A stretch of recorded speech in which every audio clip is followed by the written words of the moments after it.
Welcome to my channel. नाज़रीन, आज एक कंपनी की क्रीम मैं आपके साथ शेयर करने जा रहा हूं, जो कि फ़ंगस के लिए और एलर्जी के लिए इस्तेमाल की जाती है। तो नाज़रीन, इसके बेनिफिट क्या हैं, इसका तरीका इस्तेमाल क्या है और इसके साइड इफ़ेक्ट क्या हैं, आज की वीडियो में इसी के ऊपर बात करेंगे।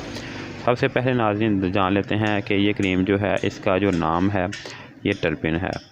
नाज़रीन, इसका जो फार्मूला है वो टर्पिन फेनिक HCI है। इसके अलावा नाज़रीन अब बात कर लेते हैं इसकी पैकिंग की। इसके जो कंपनी का नाम है ये कोई भी हो सकता है।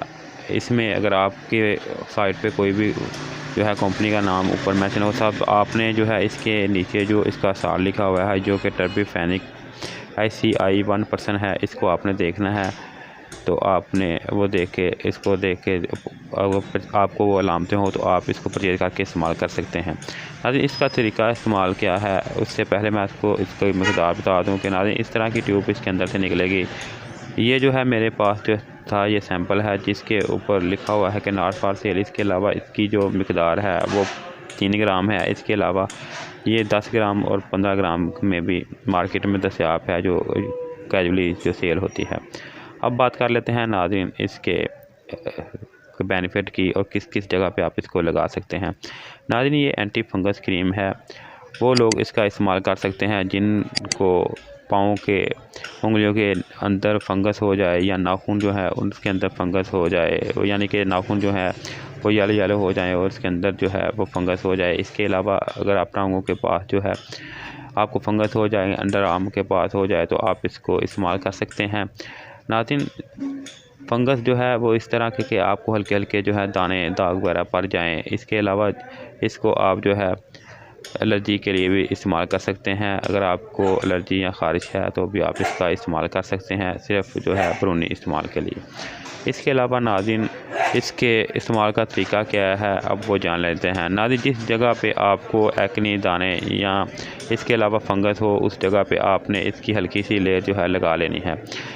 अच्छी तरह वॉश करने के बाद पहले आपने उस जगह को मुतासरा जगह को अच्छी तरह से वॉश करना है, उसके बाद आप इसको इस्तेमाल कर सकते हैं। नाज़रीन, अगर इसके साइड इफ़ेक्ट की बात करें तो इसके साइड इफ़ेक्ट हैं वो ना होने के बराबर हैं। कुछ लोग होते हैं जिनको इस्तेमाल करने के बाद उनकी स्किन वो ड्राई हो जाती है ज़्यादा। इसके अलावा नाज़रीन इसके इस्तेमाल से उनको ज़्यादा रेडनेस और स्वेलिंग हो जाती है, या फिर उन लोगों को जो कि प्रेग्नेंट वूमेन हैं उनको इसका इस्तेमाल ना करना चाहिए, क्योंकि अगर इस तरह का मसला उनको हो, एलर्जी वगैरह ज़्यादा बढ़ जाए या स्किन ड्राई हो जाए, तो वो इसका इस्तेमाल तर्क कर दें। नाज़रीन, इसके अलावा इसको आप वो डॉक्टर की डिस्क्रिप्शन के बगैर इस्तेमाल ना करें। पहले आप इसको किसी अपने करीबी डॉक्टर से डायग्नोज करवाएं अपनी बीमारी को, उसके बाद ही आप इसका यूज़ करें। अगर आपको ब्यूटी क्रीम के अलावा इस तरह की क्रीमों के बारे में इंफॉर्मेशन चाहिए तो आप कमेंट करके मुझे बता दें, ताकि मैं उस बारे में भी वीडियो बनाऊं। अगर अभी तक आपने मेरे चैनल बेस्ट प्रोडक्ट को सब्सक्राइब नहीं किया, इसको सब्सक्राइब कर दें। शुक्रिया।